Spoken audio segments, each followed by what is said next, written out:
계백. 계백은 망한 나라 백제의 비극을 상징하는 인물이다. 죽을 줄 알면서도 최후의 선택을 순순히 받아들인 충절과 용기가 후세의 길이 빛난다. 그러나 전장에 나가기 전 처자를 몰살한 대목은 두고두고 시비거리가 되었다. 그에게는 그처럼 극단적인 선택밖에 다른 방법이 없었던가. 천고의 충절 속에서도 그의 마지막 길이 세상 사람의 입방아에 오르내린다. 정령 사람으로 사람 노릇하며 살기란 쉽지 않다. 일계백에 대한 상반된 평가. 계백의 죽음만큼 극적인 것이 없지만 그래서 이에 대한 평가도 극을 달린다. 특히 처자를 몰살하고 전장으로 뛰쳐나간 대목 때문이다. 역사서의 화려한 수식과 달리 이를 멋지지 않은 사내의 행동이라고 평하니도 있었다.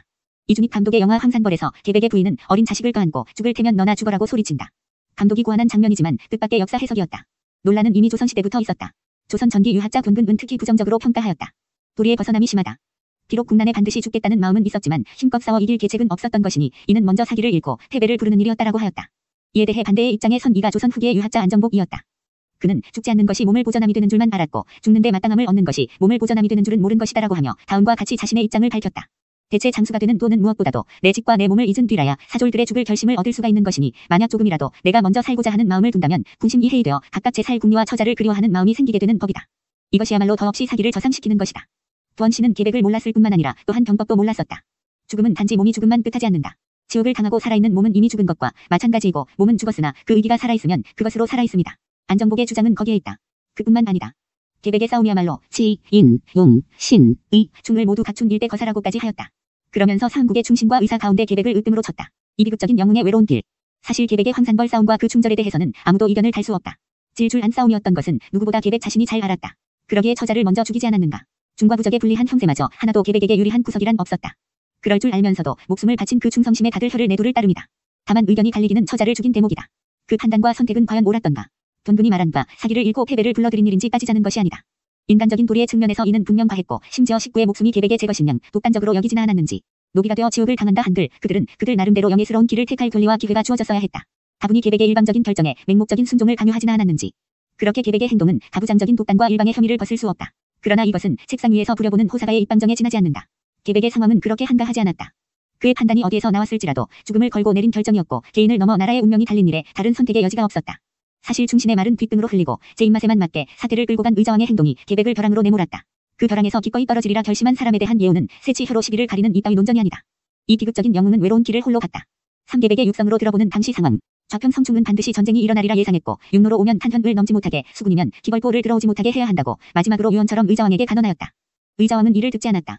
사태가 심각해진 다음에도 신하들 사이에서는 지공과 속공의 지리멸렬한 말싸움만 계속되었다. 마지막으로 판단하자고 유배간 좌편 흥수에게 사람을 보내지만 그에게서는 성충의 말과 같다는 짤막한 답변만이 돌아왔다. 그마저도 듣지 않은 것이 의자왕이었다. 당나라와 신라의 군사가 백간과 탄현을 지났다는 소식을 듣고서야 의자왕은 계백을 불렀다. 이때 그의 계급이 달소리였다. 16관등 가운데 두 번째인 꽤나 높은 자리였지만 그의 가용병력은 5,000명에 지나지 않았다. 말이 좋아 결사대이지 군사가 있다면야 왜 더 데려가지 않았겠는가. 이 상황에 처한 계백의 육성을 들어보자. 역사서의 지면을 빌려 그는 다음과 같은 말을 남겼다. 한 나라의 힘으로 당과 신라의 대군을 당하자니 나라의 존망을 알 수 없도다. 나의 처자가 붙잡혀 노비가 될지도 모르니 살아서 지옥을 당하는 것보다 차라리 깨끗이 죽는 편이 낫겠다. 출정하기 전 자기의 처자를 죽이며 한 말이다. 앞서 이미 자세히 설명한 대로이다. 삼국 사기 열전의 계백에 나온다. 옛날 월나라 왕 9,000은 5,000명의 군사로 오나라의 70만 대군을 격파하였다. 오늘 우리는 마땅히 각자 분발하여 싸우고 반드시 승리하여 나라의 은혜에 보답해야 한다. 5,000 결사대를 모아놓고 한 말이다. 역시 삼국 사기 열전의 계백에 나온다. 비장한 결의를 보이는 대목이지만 9,000에 5,000이니 5에 70만은 한 번에 맞붙어 싸운 구체적인 숫자가 아니다. 되멸적인 타격을 입은 후에 기사회생하여 오를 멸망시킨 월이기에 이렇게 말했을 뿐이다. 신라를 적대할 수 없겠구나. 소년조차 이러하거늘 하물며 장사들이야 어떠하겠는가. 관창이 단신으로 쳐들어와 붙잡혔을 때 그의 투구를 벗겨보며 한 말이다. 삼국 사기 열전의 관창에 나온다. 이렇게 모아놓고 보면 한마디 한마디가 비장함 그 자체이다. 그리고 상황은 갈수록 어두워진다. 사술잔 차가 계백에게 재올리자니 황산벌은 지금의 충남 논산시 연산면 일대이다.